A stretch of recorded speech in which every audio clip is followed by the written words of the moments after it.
The NFL draft is upon us, and if you're anything like me, it is absolutely one of your favorite times of the year. But no, we're not here to do yet another mock draft. You've seen a billion of those. You've read a billion of those. I'm not interested in covering that, and you're not interested in hearing me about that. No, this is X-Rated Sports Network, where we go beyond the surface. Well, what does that mean? We are going to talk about the money today, my friends. We're going to key in on why NFL teams, especially in the first round, are interested in the core four. Outside of the quarterback position, which we all know is everything. Every team, of course, wants their quarterback, and they're willing to pay $50 million plus a year to get their man. No, we know those other core four positions, why the league is so focused on defensive end, offensive tackle, cornerback, and of course, wide receiver. This has become the other big position of need. We're going to focus on each of those. Let's start with defensive end right now. Myles Garrett. He is your first $40 million man. Well, if you're a Cleveland fan, this is for better or for worse. If you're happy that they paid him this, but right below him, Max Crosby, he's making $35 million a year.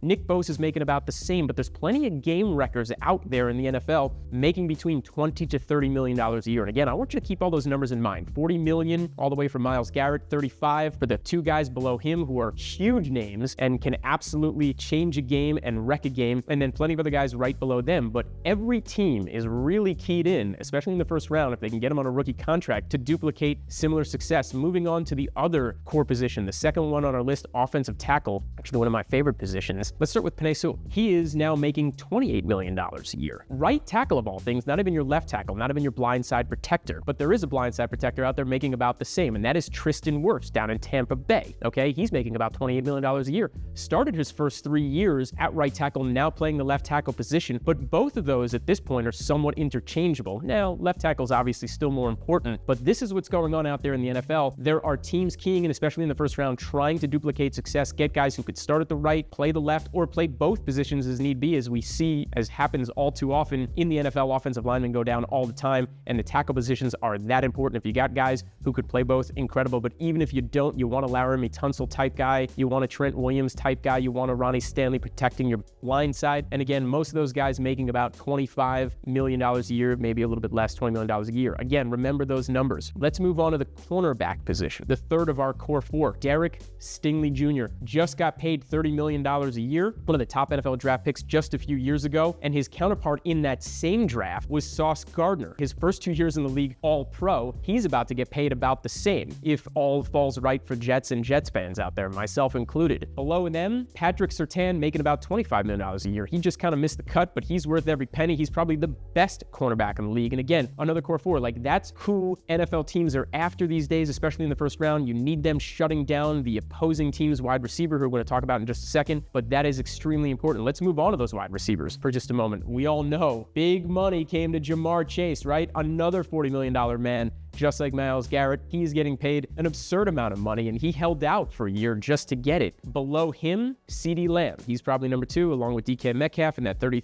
$34 million range, and we'll see what these wide receivers are going to get moving forward, because again, so important to have a field tilter, a guy you could stretch the field, take the top off of a defense, change the game in an instant. Again, those are your core four. Let's go through them again. Defensive end, offensive tackle, cornerback, not the safety, not just a total defensive back out there, but really a cornerback, the lockdown corner on your wide receiver one, and then of course wide receiver one. Now think about this again for just a moment. $280 million is this year's cap. That's 2025. That is a representation of 25% more than it was just 3 years ago. We are all the way up to $280 million.